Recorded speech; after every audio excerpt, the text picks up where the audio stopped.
The sun beat down like molten metal over the training field, and the air shimmered with heat. The recruits had already been running for hours, but when the sergeant barked, "Firemen, carry drill, move out," the collective groan rolled like thunder. It was supposed to test endurance, strength, and grit. But when Private Elena Ruiz stepped forward, the others exchanged doubtful glances. She was small, quiet, barely 120 pounds. Too slight? They thought, to lift anyone, let alone Sergeant Blake, who weighed twice her size. Before I tell you what happened next, tell me in the comments where you're watching from. I love knowing who's listening. Blake smirked, wiping sweat from his temple. "You sure about this, Ruiz? You'll fold before we hit the first mile." His voice carried both warning and amusement, the kind that stung worse than mockery. Elena didn't answer. She just adjusted her stance, exhaled slowly, and hoisted the full-grown man over her shoulders.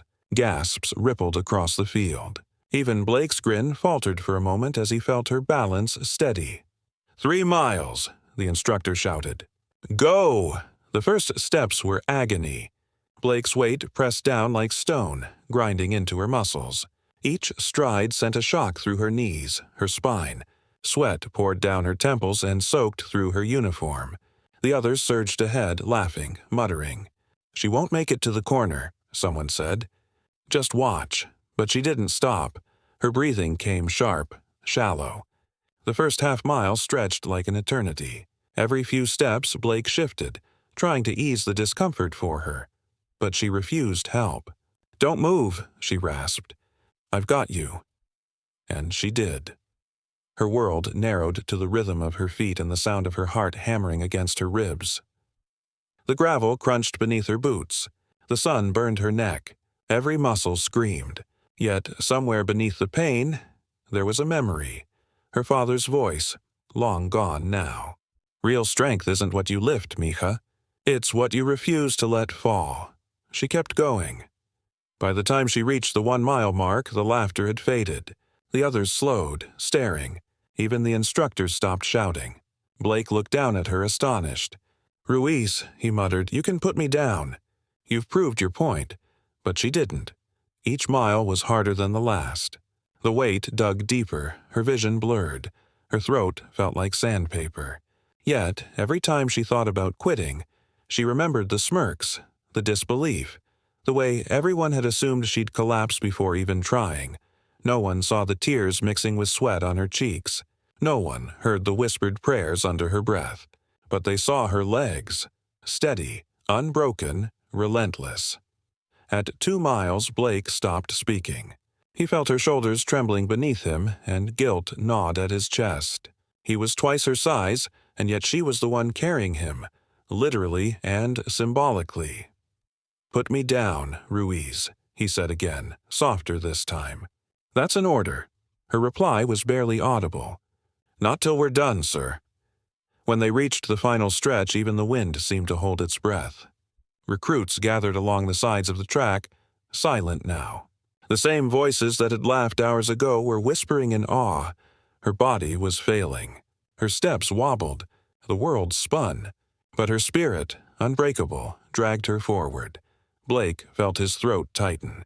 He'd seen courage before, on battlefields in men twice her age, but never like this, never this raw. And then, with a final staggering breath, she crossed the finish line. The base exploded in applause. Not the half-hearted kind, but the thunderous roar of people witnessing something pure, something that shattered every doubt they'd ever held. Elena collapsed to her knees, lowering Blake gently to the ground before she fell forward, gasping for air. Blake knelt beside her, eyes wide, voice trembling. "Ruiz, why didn't you stop?"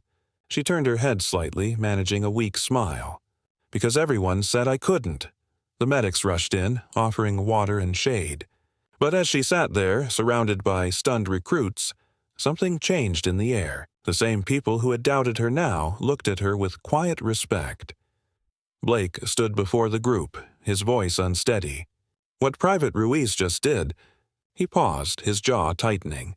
That's not just strength. That's heart. And if every soldier here had half her determination, this unit would never fail.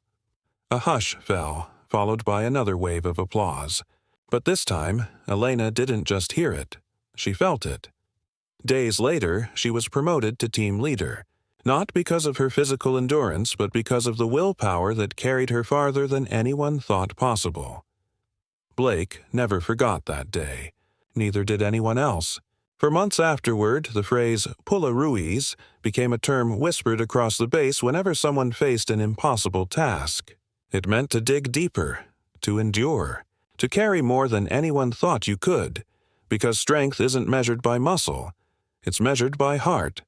And sometimes, the smallest shoulders carry the heaviest burdens with the greatest grace. If this story inspired you, tell us in the comments what your definition of strength is.